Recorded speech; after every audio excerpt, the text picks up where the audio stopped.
My greetings to all on this historic day.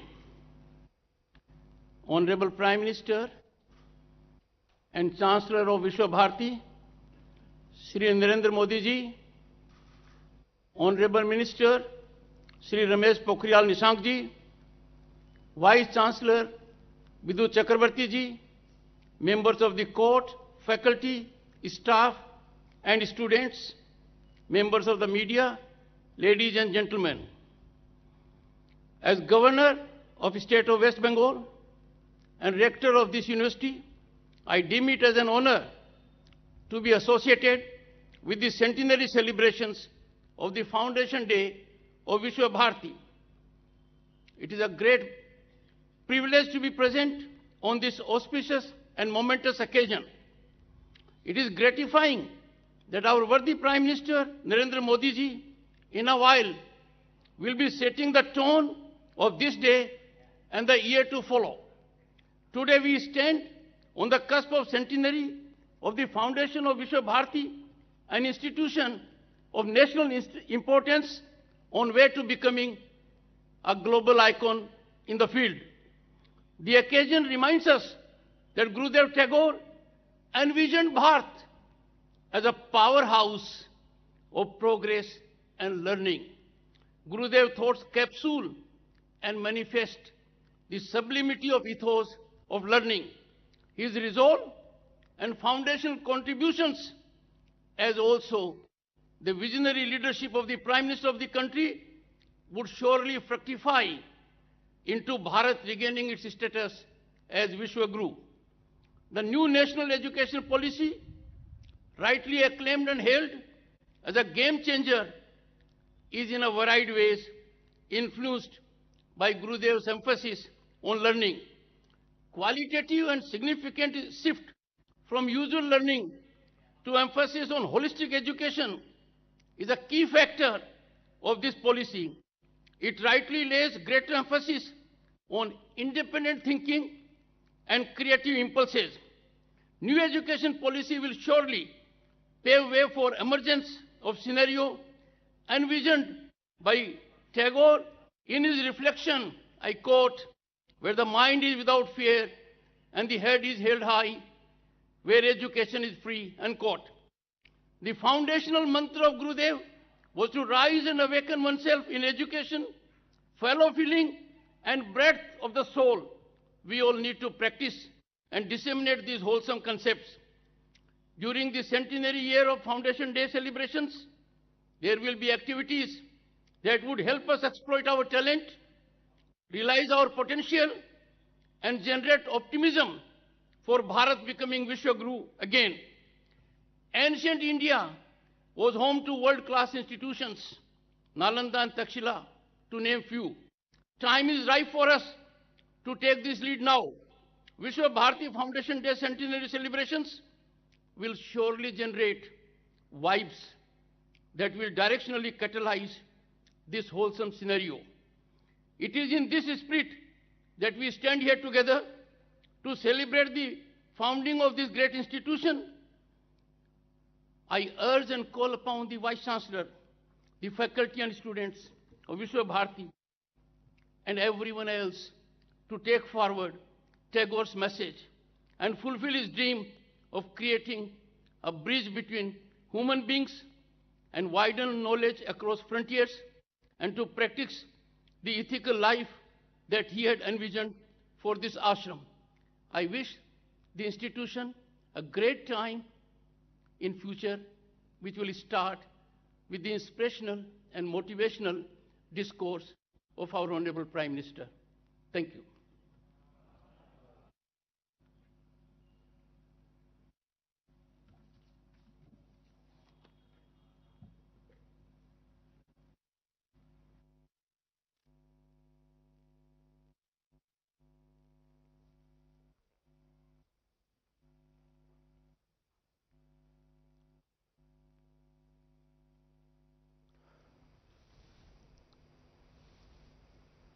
नमस्कार।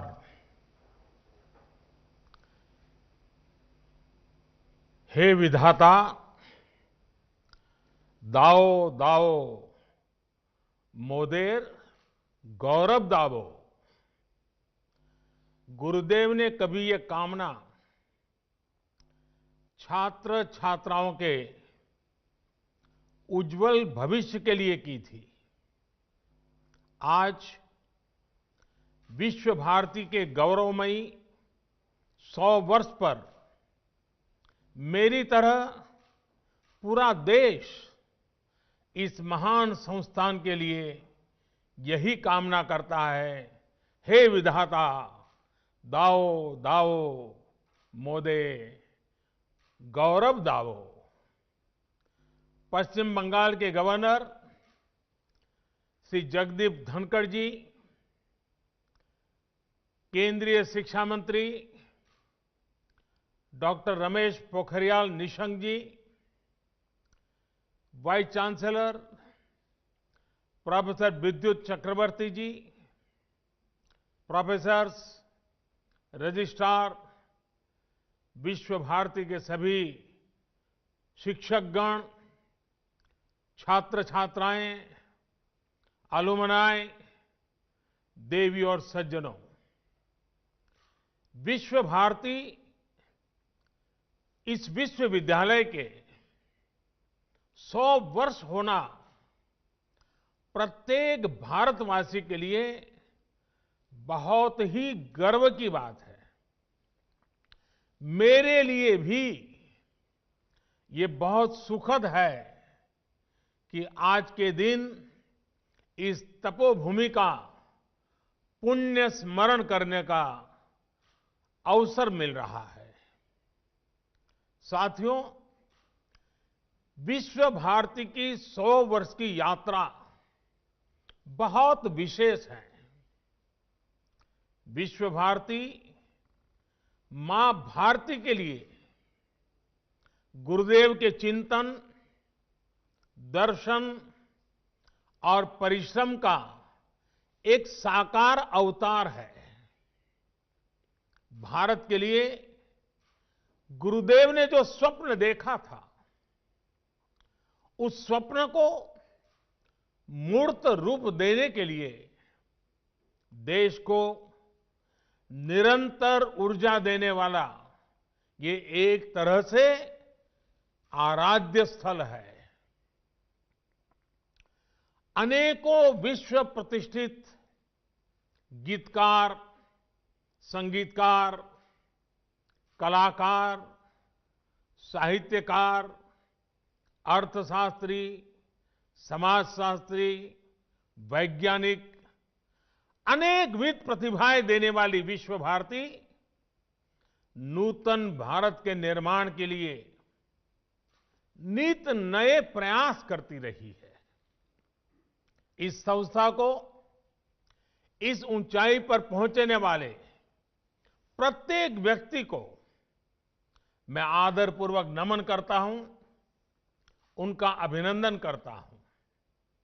मुझे खुशी है कि विश्व भारती, श्रीनिकेतन और शांति निकेतन निरंतर उन लक्ष्यों की प्राप्ति का प्रयास कर रहे हैं जो गुरुदेव ने तय किए थे।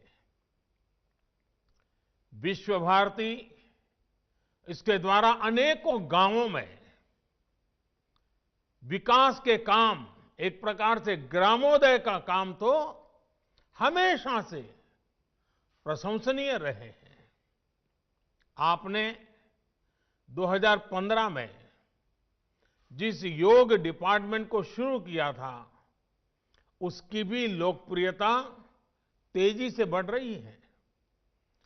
प्रकृति के साथ मिलकर अध्ययन और जीवन दोनों का साक्षात उदाहरण आपका विश्वविद्यालय परिसर है। आपको भी ये देखकर खुशी होती होगी कि हमारा देश विश्व भारती से निकले संदेश को पूरे विश्व तक पहुंचा रहा है। भारत आज इंटरनेशनल सोलर अलायंस के माध्यम से पर्यावरण संरक्षण के विषय में विश्व के अंदर एक बहुत बड़ी अहम भूमिका निभा रहा है। भारत आज पूरे विश्व में इकलौता बड़ा देश है जो पेरिस एकॉर्ड के पर्यावरण के लक्ष्यों को प्राप्त करने के लिए सही मार्ग पर तेज गति से आगे बढ़ रहा है। साथियों, आज जब हम विश्व भारती विश्वविद्यालय के 100 वर्ष मना रहे हैं तो उन परिस्थितियों को भी याद करना आवश्यक है जो इसकी स्थापना का आधार बनी थी। ये परिस्थितियां सिर्फ अंग्रेजों की गुलामी से ही उपजी हो ऐसा नहीं था। इसके पीछे सैकड़ों वर्षों का अनुभव था, सैकड़ों वर्षों तक चले आंदोलनों की पृष्ठभूमि थी। आज आप विद्वज्जनों के बीच मैं इसकी एक विशेष चर्चा इसलिए कर रहा हूं कि इन बातों पर बहुत कम बात हुई है, बहुत कम ध्यान दिया गया है। इसकी चर्चा इसलिए भी आवश्यक है क्योंकि ये सीधे सीधे भारत के स्वतंत्रता आंदोलन और विश्व भारती के लक्ष्यों से जुड़ी है।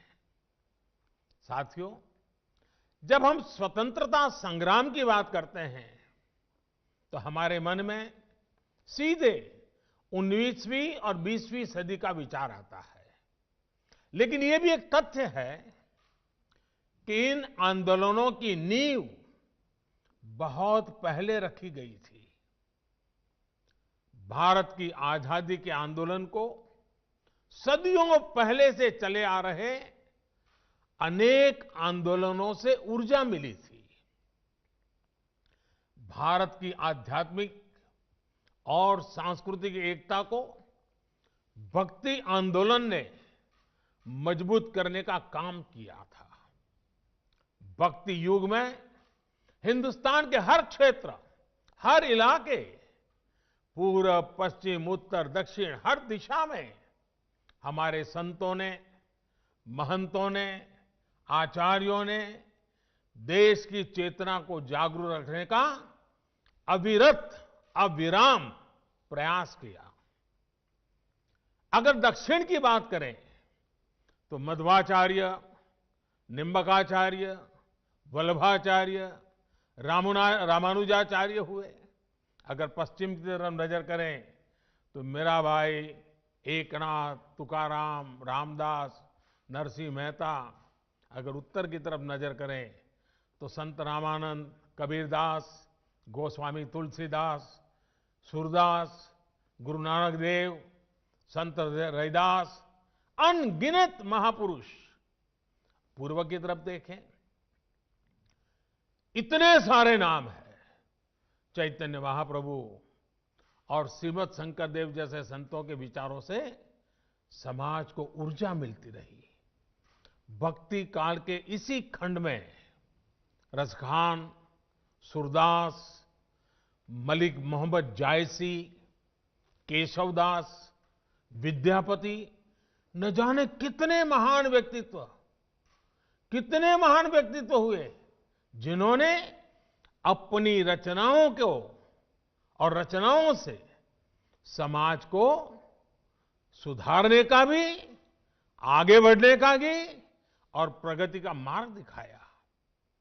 भक्ति काल में इन पुण्य आत्माओं ने जन जन के भीतर एकता के साथ खड़े होने का जज्बा पैदा किया। इसके कारण ये आंदोलन हर क्षेत्रीय सीमा से बाहर निकलकर भारत के कोने कोने में पहुंचा।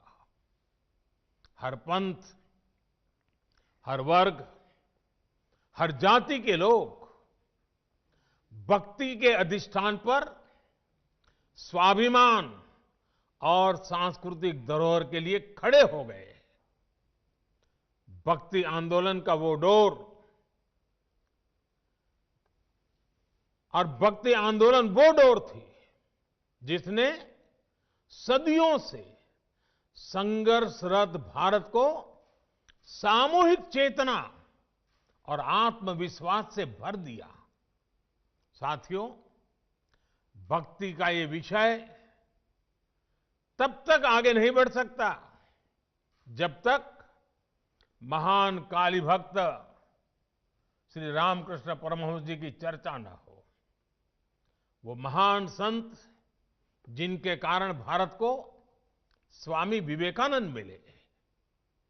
स्वामी विवेकानंद भक्ति, ज्ञान और कर्म तीनों को अपने में समाये हुए थे। उन्होंने भक्ति का दायरा बढ़ाते हुए हर व्यक्ति में दिव्यता को देखना शुरू किया। उन्होंने व्यक्ति और संस्थान के निर्माण पर बल देते हुए कर्म को भी अभिव्यक्ति दी, प्रेरणा दी। साथियों, भक्ति आंदोलन के सैकड़ों वर्षों के कालखंड के साथ साथ देश में कर्म आंदोलन भी चला।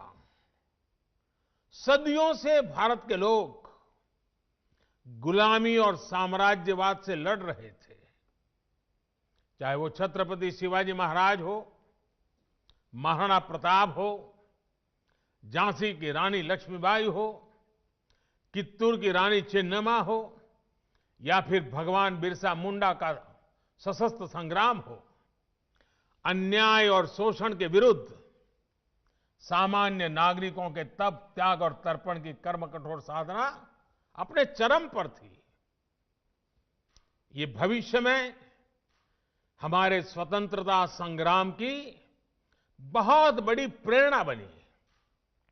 साथियों, जब भक्ति और कर्म की धाराएं पूर्वहार थी तो उसके साथ साथ ज्ञान की सरिता का ये नूतन त्रिवेणी संगम आजादी के आंदोलन की चेतना बन गया था। आजादी की ललक में भाव भक्ति की प्रेरणा भरपूर थी।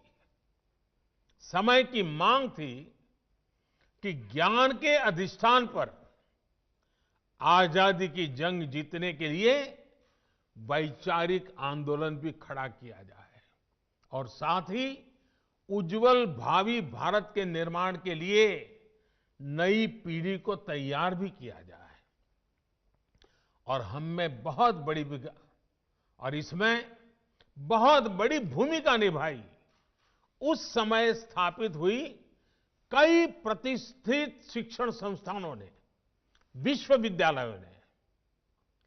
विश्व भारती यूनिवर्सिटी हो, बनारस हिंदू विश्वविद्यालय हो, अलीगढ़ मुस्लिम यूनिवर्सिटी हो, नेशनल कॉलेज हो जो आजकल लाहौर में है, मैसूर यूनिवर्सिटी हो, त्रिची नेशनल कॉलेज हो, महात्मा गांधी काशी विद्यापीठ हो, गुजरात विद्यापीठ हो, विलिंगडन कॉलेज हो, जामिया मिलिया इस्माइलिया हो, लखनऊ यूनिवर्सिटी हो, पटना यूनिवर्सिटी हो, दिल्ली विश्वविद्यालय हो, आंध्र यूनिवर्सिटी हो, अन्ना मलाई यूनिवर्सिटी हो, ऐसे अनेक संस्थान उसी एक कालखंड में देश में स्थापित हुए। इन यूनिवर्सिटीज में भारत की एक बिल्कुल नई विद्वत्ता का विकास हुआ। इन शिक्षण संस्थाओं ने भारत की आजादी के लिए चल रहे वैचारिक आंदोलन को नई ऊर्जा दी, नई दिशा दी, नई ऊंचाई दी। भक्ति आंदोलन से हम एकजुट हुए, ज्ञान आंदोलन ने बौद्धिक मजबूती दी और कर्म आंदोलन ने हमें अपने हक के लिए लड़ाई का हौसला और साहस दिया। सैकड़ों वर्षों के कालखंड में चले ये आंदोलन त्याग, तपस्या और तर्पण की अनूठी मिसाल बन गए थे। इन आंदोलनों से प्रभावित होकर हजारों लोग आजादी की लड़ाई के बलिदान देने के लिए, उस आजादी में बलिदान देने के लिए एक के बाद एक आगे आते रहे। साथियों, ज्ञान के इस आंदोलन को गुरुदेव द्वारा स्थापित विश्व भारती विश्वविद्यालय ने नई ऊर्जा दी थी।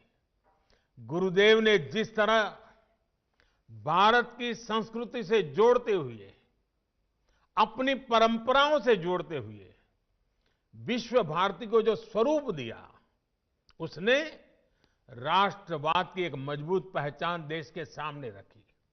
साथ साथ उन्होंने विश्व बंधुत्व पर भी उतना ही जोर दिया। साथियों, वेद से विवेकानंद तक भारत के चिंतन की धारा गुरुदेव के राष्ट्रवाद के चिंतन में भी मुखर थी। और ये धारा अंतर्मुखी नहीं थी। वो भारत को विश्व के अन्य देशों से अलग रखने वाली नहीं थी। उनका विजन था कि जो भारत में सर्वश्रेष्ठ है, उससे विश्व को भी लाभ हो, और दुनिया में अच्छा है, भारत उससे भी सीखे। आपके विश्वविद्यालय का नाम ही देखिए, विश्व भारती। मां भारती और विश्व के साथ समन्वय। गुरुदेव सर्वसमावेशी और सर्वस्पर्शी सह अस्तित्व और सहयोग के माध्यम से मानव कल्याण के बृहद लक्ष्य को लेकर चल रहे थे। विश्व भारती के लिए गुरुदेव का यही विजन आत्मनिर्भर भारत का भी सार है। आत्मनिर्भर भारत अभियान भी विश्व कल्याण के लिए भारत के कल्याण का मार्ग है। ये अभियान भारत को सशक्त करने का अभियान है। भारत की समृद्धि से विश्व में समृद्धि लाने का अभियान है। इतिहास गवाह है कि एक सशक्त और आत्मनिर्भर भारत ने हमेशा पूरे विश्व समुदाय का भला किया है। हमारा विकास एकांकी नहीं, बल्कि वैश्विक, समग्र, और इतना ही नहीं, हमारे रगों में जो भरा हुआ है सर्वे भवन्तु सुखिनः का है। भारती और विश्व का ये संबंध आपसे बेहतर कौन जानता है। गुरुदेव ने हमें स्वदेशी समाज का संकल्प दिया था। वो हमारे गांवों को, हमारी कृषि को आत्मनिर्भर देखना चाहते थे। वो वाणिज्य और व्यापार को आत्मनिर्भर देखना चाहते थे। वो आर्ट और लिटरेचर को आत्मनिर्भर देखना चाहते थे। उन्होंने आत्मनिर्भरता के लक्ष्य को प्राप्त करने के लिए आत्मशक्ति की बात कही थी। आत्मशक्ति की ऊर्जा से राष्ट्र निर्माण को लेकर उन्होंने जो बात कही थी, वो आज भी उतनी ही अहम है। उन्होंने कहा था, राष्ट्र का निर्माण एक तरह से अपनी आत्मा की प्राप्ति का ही विस्तार है। जब आप अपने विचारों से, अपने कार्यों से, अपने कर्तव्यों के निर्वहन से देश का निर्माण करते हैं, तो आपको देश की आत्मा से ही अपनी आत्मा नजर आने लगती है। साथियों, भारत की आत्मा, भारत की आत्मनिर्भरता और भारत का आत्मसम्मान एक दूसरे से जुड़े हुए हैं। भारत के आत्मसम्मान की रक्षा के लिए तो बंगाल की पीढ़ियों ने खुद को खपा दिया था। याद कीजिए, खुदराम बोस को सिर्फ 18 साल की उम्र में फांसी चढ़ गई। प्रफुल्ल चाकी 19 वर्ष की आयु में शहीद हो गए। बीना दास, जिन्होंने बंगाल की अग्नि कन्या के रूप में जाना जाता है, सिर्फ 21 साल की उम्र में जेल भेज दी गई थी। प्रीतिलता वेडुडार ने सिर्फ 21 वर्ष की आयु में अपना जीवन न्योछावर कर दिया था। ऐसे अनगिनत लोग हैं, शायद जिनके नाम इतिहास में भी दर्ज नहीं हो पाए। इन सभी ने देश के आत्मसम्मान के लिए हंसते हंसते मृत्यु को गले लगा दिया। आज इन्हीं से प्रेरणा लेकर हमें आत्मनिर्भर भारत के लिए जीना है, इस संकल्प को पूरा करना है। साथियों, भारत को मजबूत और आत्मनिर्भर बनाने में आपका हर योगदान पूरे विश्व को एक बेहतर स्थान बनाएगा। वर्ष 2022 में देश की स्वतंत्रता के 75 वर्ष पूरे होने जा रहे हैं। विश्व भारती की स्थापना के 27 वर्ष बाद भारत आजाद हो गया था। अब से 27 वर्ष बाद भारत अपनी आजादी के 100 वर्ष का पर्व मनाएगा। हमें नए लक्ष्य गढ़ने होंगे, नई ऊर्जा जुटानी होगी, नए तरीके से अपनी यात्रा शुरू करनी होगी। और इस यात्रा में हमारा मार्गदर्शन कोई और नहीं बल्कि गुरुदेव की ही बातें करेंगी, उनके विचार करेंगे। और जब प्रेरणा होती है, संकल्प होता है, तो लक्ष्य भी अपने आप मिल जाते हैं। विश्व भारती की ही बात करूं तो इस वर्ष यहां ऐतिहासिक पोष मेलों का आयोजन नहीं हो सका है। 100 वर्ष की यात्रा में तीसरी बार ऐसा हुआ है। इस महामारी ने हमें इसी मूल्य को समझाया है, वोकल फॉर लोकल। पोष मेले के साथ तो ये मंत्र हमेशा से ही जुड़ा रहा है।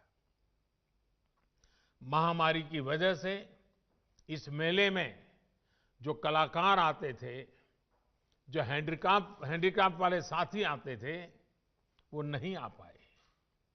जब हम आत्मसम्मान की बात कर रहे हैं, आत्मनिर्भरता की बात कर रहे हैं, तो सबसे पहले मेरा एक आग्रह पर आप सब मेरी मदद कीजिए, मेरा काम कीजिए।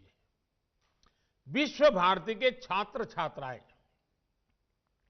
पोष मेले में आने वाले आर्टिस्टों से संपर्क करें, उनके उत्पादकों बारे में जानकारी इकट्ठा करें और इन गरीब कलाकारों की कलाकृतियां ऑनलाइन कैसे बिक सकती है, सोशल मीडिया की इसमें क्या मदद की जा सकती है, इसे देखें, इस पर काम करें। इतना ही नहीं, भविष्य में भी स्थानीय आर्टिस्ट, हैंडीक्राफ्ट, इस प्रकार के जो साथी अपने उत्पाद विश्व बाजार तक ले जा सके, इसके लिए भी उन्हें सिखाइए, उनके लिए मार्ग बनाइए। इस तरह के अनेक प्रयासों से ही देश आत्मनिर्भर बनेगा, हम गुरुदेव के सपनों को पूरा कर पाएंगे। आपको गुरुदेव का सबसे प्रेरणादायी मंत्र भी याद ही है, जोदी तोर डाक सुने क्यों ना आशे, तो भी एकला चलो रे। कोई भी साथ ना आए, अपने लक्ष्य की प्राप्ति के लिए अगर अकेले भी चलना पड़े तो जरूर चलिए। साथियों, गुरुदेव कहते थे, बिना संगीत और कला के राष्ट्र अपनी अभिव्यक्ति की वास्तविक शक्ति खो देता है और उसके नागरिकों का उत्कृष्ट बाहर नहीं आ पाता है। गुरुदेव ने हमारी समृद्ध सांस्कृतिक विरासत के संरक्षण, पोषण और विस्तार को बहुत महत्वपूर्ण माना था। यदि हम उस समय के बंगाल को देखें तो एक और अद्भुत बात नजर आती है। जब हर तरफ आजादी का आंदोलन उफान पर था, तब बंगाल उस आंदोलन को दिशा देने के साथ ही संस्कृति का पोषक भी बनकर खड़ा था। बंगाल में हर तरफ संस्कृति, साहित्य, संगीत की अनुभूति भी एक तरह से आजादी के आंदोलन को शक्ति प्रदान कर रही थी। साथियों, गुरुदेव ने दशकों पहले ही भविष्यवाणी की थी, और भविष्यवाणी क्या थी? उन्होंने कहा था, ओरे नोतुन जुगेर भोरे दिशने सोमोय कार्य वृथा सोमोय विचार कोरे औरे नूतन जुगेर भोरे ऐशो ज्ञानी ऐशो कौर्मी नाशो भरतो लाजे बीरो धोर में पुण्यो कौर्मे विश्व हृदय राजो है। गुरुदेव के इस उपदेश को, इस उद्घोष को साकार करने की जिम्मेदारी हम सभी की है। साथियों, गुरुदेव ने विश्व भारती की स्थापना सिर्फ पढ़ाई के केंद्र के रूप में नहीं की थी, वो इसे सीट ऑफ लर्निंग, सीखने के लिए पवित्र स्थान के तौर पर देखते थे। पढ़ाई और सीखना दोनों के बीच का जो भेद है, उसे गुरुदेव के सिर्फ एक वाक्य से समझा जा सकता है। उन्होंने कहा था, मुझे याद नहीं है कि मुझे क्या पढ़ाया गया था, मुझे सिर्फ वही याद है जो मैंने सीखा है। इसे और विस्तार देते हुए गुरुदेव टैगोर ने कहा था, सबसे बड़ी शिक्षा वही है जो हमें न सिर्फ जानकारी दे, बल्कि हमें सबके साथ जीना सिखाए। उनका पूरी दुनिया के लिए संदेश था कि हमें नॉलेज को एरियाज में, लिमिट्स में बांधने की कोशिश नहीं करनी चाहिए। उन्होंने यजुर्वेद के मंत्र को विश्व भारती का मंत्र बनाया। यत्र विश्वम भवत्येक नीडम, जहां पूरा विश्व एक नीड बन जाए, घोंसला बन जाए, वो स्थान जहां नित नए अनुसंधान हो, वो स्थान जहां सब साथ मिलकर आगे बढ़े।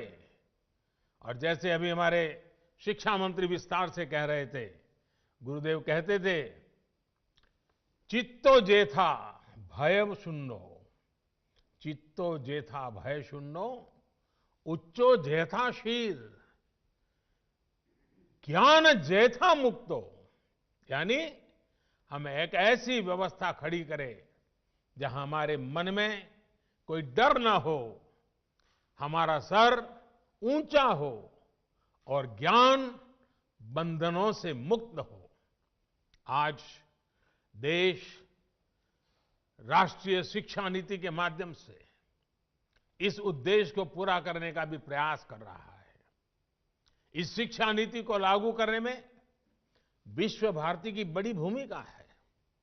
आपके पास 100 वर्ष का अनुभव है, विद्वत्ता है, दिशा है, दर्शन है और गुरुदेव का आशीर्वाद तो है ही है।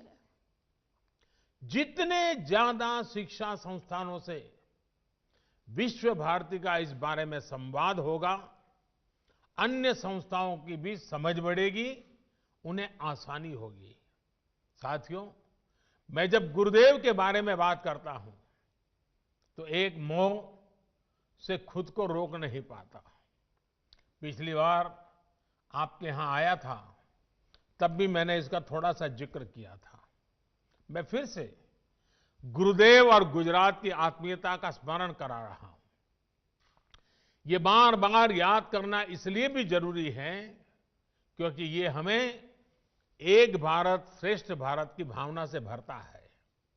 ये दिखाता है कि अलग अलग भाषाओं, बोलियां, खान पान, पहनावे वाला हमारा देश एक दूसरे से कितना जुड़ा हुआ है।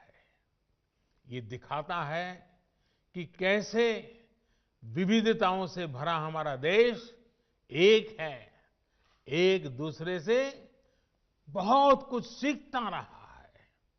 साथियों, गुरुदेव के बड़े भाई सत्येंद्रनाथ टैगोर जब आईसीएस में थे तो उनकी नियुक्ति गुजरात में अहमदाबाद में भी हुई थी। रविन्द्रनाथ टैगोर जी अक्सर गुजरात आ जाते थे और उन्होंने वहां काफी लंबा समय भी बिताया था। अहमदाबाद में रहते हुए उन्होंने अपनी 2 लोकप्रिय बांग्ला कविताएं बंदी ओ अमार और नीरोब रजनी देखो, ये दोनों रचनाएं की थी। अपनी प्रसिद्ध रचना क्षुधित पाषाण का एक हिस्सा भी उन्होंने गुजरात प्रवास के दौरान ही लिखा था। इतना ही नहीं, गुजरात की एक बेटी श्रीमती हटी सिंह गुरुदेव के घर में भी वो बहू बनकर भी आई थी। इसके अलावा एक और तथ्य है जिस पर हमारे विमेन एम्पावरमेंट से जुड़े संगठनों को अध्ययन करना चाहिए। सत्येंद्रनाथ टैगोर जी की पत्नी ज्ञानंदिनी देवी जी जब अहमदाबाद में रहती थी तो उन्होंने देखा कि स्थानीय महिलाएं अपने साड़ी के पल्लू को दाहिने कंधे पर रखती है। अब दाएं कंधे पर पल्लू रहता था, इसलिए महिलाओं को काम करने में भी कुछ दिक्कत होती थी। ये देखकर ज्ञानंदिनी देवी ने आइडिया निकाला कि क्यों न साड़ी के पल्लू को बाएं कंधे पर लिया जाए। अब मुझे ठीक ठीक तो नहीं पता, लेकिन कहते हैं कि बाएं कंधे पर साड़ी का पल्लू उन्हीं की देन है। एक दूसरे से सीखकर, एक दूसरे के साथ आनंद से रहते हुए, एक परिवार की तरह रहते हुए हम उन सपनों को साकार सकते हैं जो देश की महान विभूतियों ने देखे थे। यही संस्कार गुरुदेव ने भी विश्व भारती को दिए हैं। इन्हीं संस्कारों को हमें मिलकर निरंतर मजबूत करना है। साथियों, आप सब जहां भी जाएंगे, जिस भी फील्ड में जाएंगे, आपके परिश्रम से ही एक नए भारत का निर्माण होगा। मैं गुरुदेव की पंक्तियों से अपनी बात समाप्त करूंगा। गुरुदेव ने कहा था, ओरे ग्रोहो बाशी खोल द्वार खोल, लागलो जे दोल स्थोले जोले मोबो तोले, लागलो जे दोल दार खोल दार खोल। देश में नई संभावनाओं के द्वार आपका इंतजार कर रहे हैं। आप सब सफल होइए, आगे बढ़िए और देश के सपनों को पूरा करिए। इन्हीं शुभकामनाओं के साथ आप सभी का एक बार बहुत बहुत धन्यवाद। और ये शताब्दी वर्ष हमारी आगे की यात्रा के लिए एक मजबूत मील का पत्थर बने, हमें नई ऊंचाइयों पर ले जाएं और विश्व भारती जिन सपनों को लेकर के जन्मी थी, उन्हीं सपनों को साकार करते हुए विश्व कल्याण के मार्ग को प्रशस्त करने के लिए, भारत के कल्याण के मार्ग को मजबूत करते हुए आगे बढ़े। यही मेरी आप सबसे शुभकामनाएं। बहुत बहुत धन्यवाद।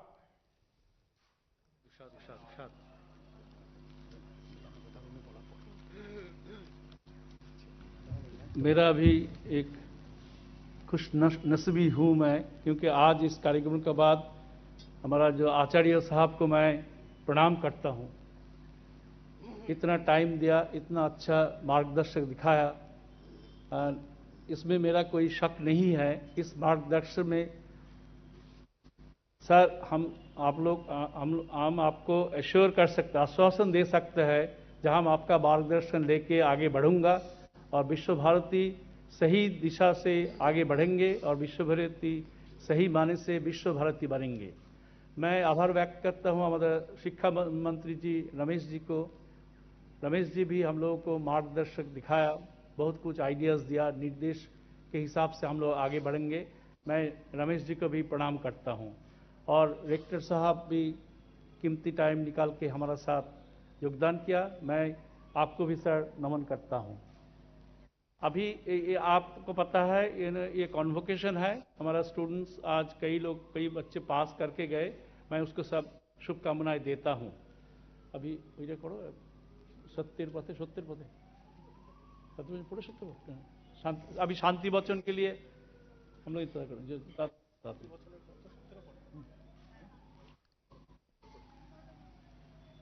पृथिवी शान्तिरन्तरिक्षं शान्तिर्द्वौ शान्तिरापः शान्तिरोषधयः शान्तिर्वनस्पतयः शान्तिर्विश्वे मे देवाः शान्तिः सर्वे मे देवाः शान्तिः शान्तिः शान्तिः शान्तिभिः ताभिः शान्तिभिः सर्वशान्तिभिः शमयामोहं यदिह घोरं यदिह क्रूरं यदिह पापं तच्छान्तं तच्छिवं सर्वमेव शमस्तु नः। ॐ शान्ति।